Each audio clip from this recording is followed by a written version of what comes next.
Have you ever felt trapped? Not by walls or by chains, but by a sadness so deep it feels like it's turning you to stone? In a kingdom lost to time, a princess was born who would learn that lesson more literally than any of us could ever imagine. This isn't just a story you've heard before. This is a tale of a curse born from a forgotten invitation, and the quiet strength found in the most hopeless of places. This is the story of the porcelain princess, a true gift of the Magi.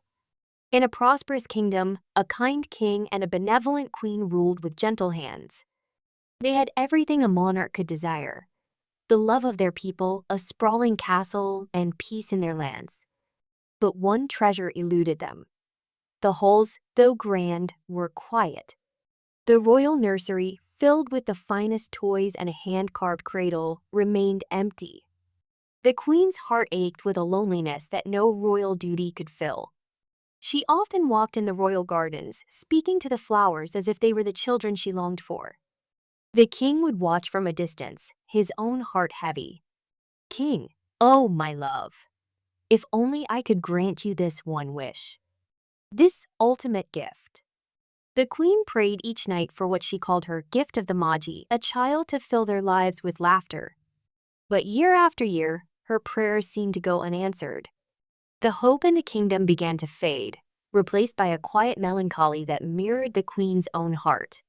One particularly sweltering summer afternoon, feeling suffocated by the castle's silence, the queen sought refuge in the cool depths of the woods bordering the kingdom. An ancient wood, whispered to be an enchanted forest. She ventured deeper than ever before, to a hidden lake with water as clear as glass. Believing she was utterly alone, she waded into the cool water, the relief washing over her.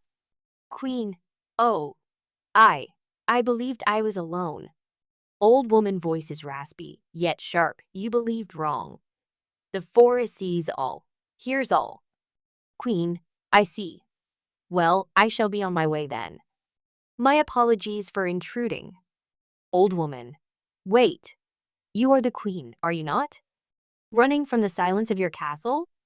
Don't you wish to know why I am here in this specific place at this specific time?" Queen, "Frankly, no. I wish only for some peace."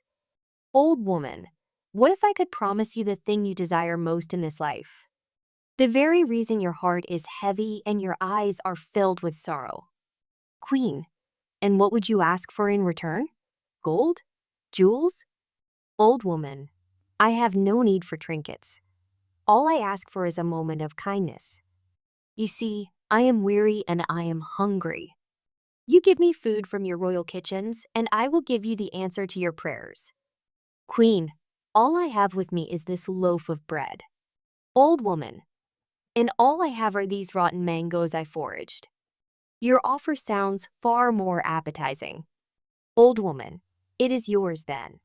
Your kindness will not be forgotten. Here." Old woman, "This is a feather from a phoenix, a bird known only to my home kingdom, which is of no concern to you. Take this feather. Place it where you wish to see your dream be realized. In 3 days' time, you will find your gift." Despite the strangeness of the encounter, the queen was filled with a desperate hope. She rushed back to the castle, clutching the feather. She climbed the long, winding stairs to the highest tower, to the empty nursery, and placed the shimmering feather gently inside the baby cradle. 3 days passed. On the morning of the 3rd day, a sound the queen had only dreamt of echoed through the castle halls. The sound of a baby crying. "Queen, my love, do you hear that? I think we have a baby." King, "But how?" Their joy was immeasurable. The king and queen named their daughter Paisley, and to celebrate her arrival, they declared a grand feast for the entire kingdom.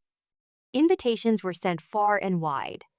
The royal chef prepared a magnificent banquet, and the castle was decorated with thousands of flowers. However, in their whirlwind of happiness and haste, the royal chamberlain, tasked with finalizing the guest list, made a fateful error. Overwhelmed and flustered, his quill skipped over one single name. The worst possible name to miss. Joan What a cruel and unusual punishment. To be overlooked, to be forgotten. Me, the kindest and greatest neighborhood sorcerer of all time. I have done nothing but give and give to that family. I gave them the very child they now celebrate. And they repay my generosity by scorning me, by skipping my name during the festivities. They will learn what it means to cast me aside. They will see their precious gift become their greatest sorrow. Come, Leonard. We have a party to crash. Joan, Leonard, my dear. Look at the little baby. So soft and pretty, sleeping like a rock. Wouldn't it be funny if she couldn't talk? Joan. No, that's too simple. I won't take her voice. But I will take all her laughter, and I will give them a curse to remember me by. Listen well, your majesties. For every tear your precious daughter cries, for every moment of sadness she feels, her very skin will harden and solidify. She will turn to plaster. Joan, you're right, Leonard. That's not dramatic enough. Let's make it more delicate, more poetic. Porcelain. Her skin will turn to porcelain. Then they can place her on a shelf and worry as she shatters, just as they have shattered my feelings today. A dreadful silence fell over the hall. The queen rushed to Paisley's side. The baby, startled by the noise, had begun to cry.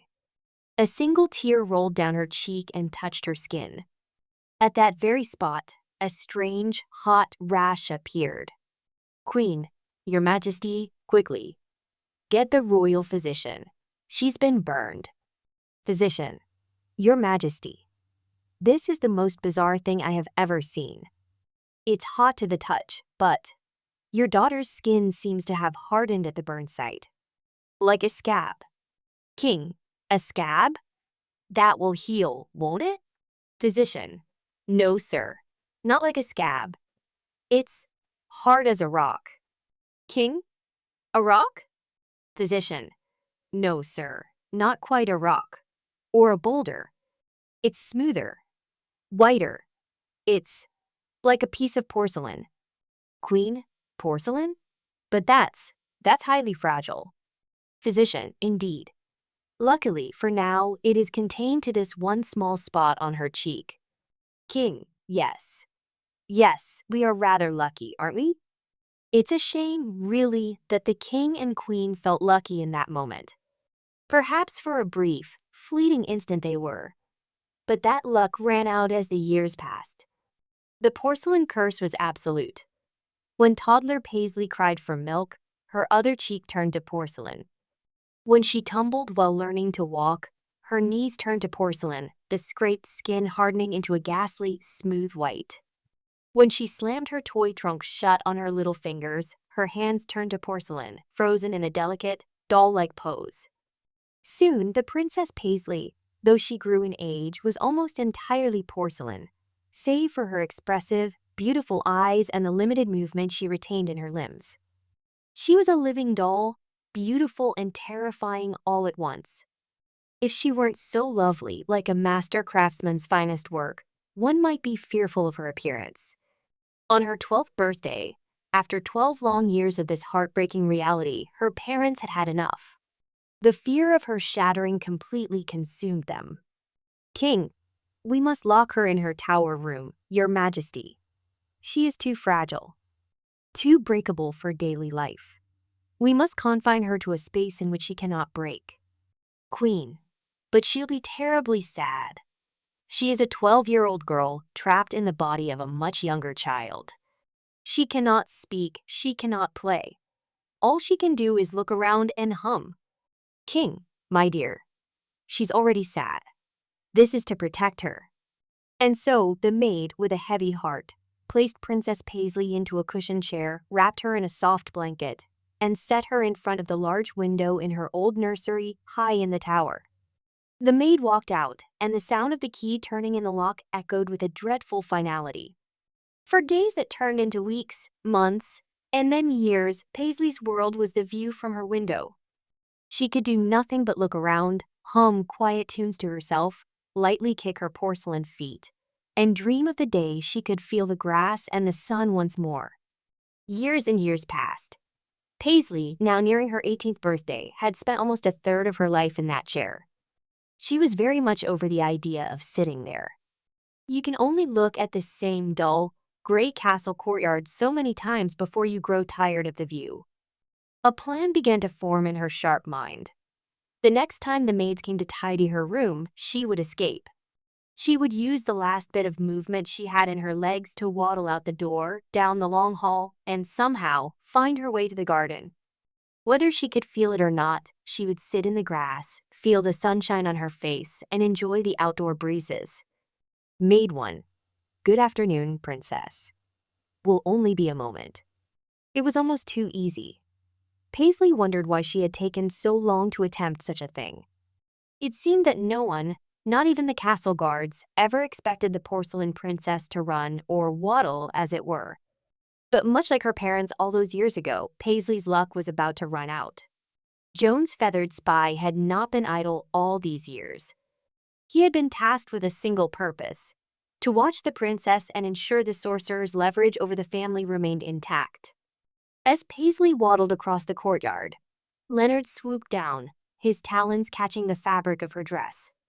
Joan, you foolish bird. You dropped her. With a softer landing than she could have ever hoped for, Paisley fell from the sky and landed right in the middle of a large, dense bed of wildflowers deep within the enchanted forest. But much to her dismay, she was still porcelain. There was no escaping her situation now. Like a turtle flipped onto its back with no momentum to right itself, she was stuck.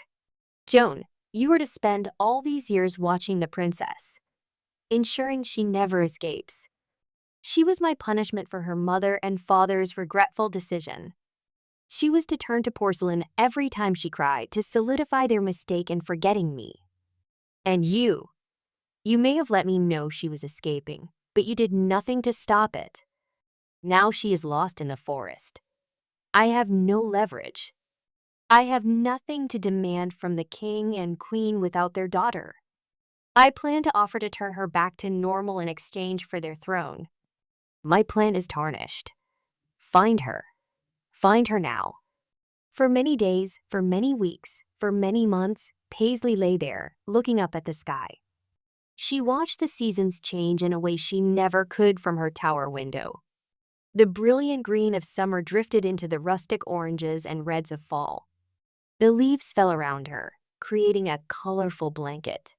The fall turned to winter, and a gentle snow fell, covering her in a pristine white shroud. Although it was a brutally cold winter, Paisley, in her porcelain state, couldn't feel it. The snow melted. Spring arrived in the forest, and luckily for Paisley, with it came the beautiful flowers once more, bursting forth in a riot of color. Birds chirped melodies she had only ever heard faintly from her room. The sound of trickling water from a nearby stream was a constant, soothing companion. It was around this time, however, as the flowers were just beginning to blossom, that the forest floor was clear enough that the crow, who had been searching for nearly a year, was finally able to spot the glint of white porcelain amongst the green shoots. But down below, overjoyed by the breaking of spring, Paisley was taking time to experience every tiny moment of bright happiness around her. A small, clumsy bluebird jumped from its nest on a branch above her. It hopped along the branch, peering down at the strange, doll-like figure in the flowers. It looked down at Paisley. Paisley looked up at it. The bird then cocked its head to the side in a comical, curious gesture. Without a moment's hesitation, a sound bubbled up from deep within Paisley. A sound she hadn't made since she was a tiny baby. A genuine, unrestrained, joyous giggle. Joan, never send a crow to do a sorcerer's job. Joan, who are you? Oh, that's right. You don't remember me. I am your worst nightmare. It was I who cursed you.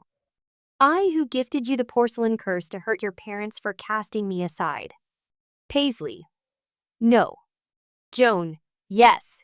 And after all my careful planning, by some impossible loophole, you are standing in front of me, whole and uncursed. Well, we will have to fix that, won't we? The curse was powered by sadness, by tears. Its antithesis, pure joy, was its undoing. The magic Joan intended for Paisley had nothing to latch onto. Instead, Paisley's laughter acted like a mirror, reflecting the dark spell right back at its caster. Paisley, not so scary now, are you? After defeating the evil sorcerer with a taste of her own magic, Paisley set off to find her home. Guided by the position of the sun, she walked out of the forest and was eventually found by royal guards. She was reunited with her tearful, remorseful parents who begged her for forgiveness. They gave her a beautiful room on the first floor, with doors that opened directly into the royal gardens, so that she could enjoy the outside whenever she wanted. She may have had a terrible start to her life, one that seemed frozen in time, but now she would have a chance to make up for all of it. And what happened to Joan? Well, some villagers still say they occasionally see a large, familiar crow flying through the forest, carrying a smaller, angrier crow in its talons, an odd sight to take in, but nothing quite as odd or as wonderful as a porcelain princess who learned to laugh again. If you were moved by the tale of the porcelain princess and believe in the power of hope and laughter, please show your support by giving this video a like and subscribe to Gift of the Magi for more original fairy tales and forgotten lore. We are so grateful to have you here with us. Until next time.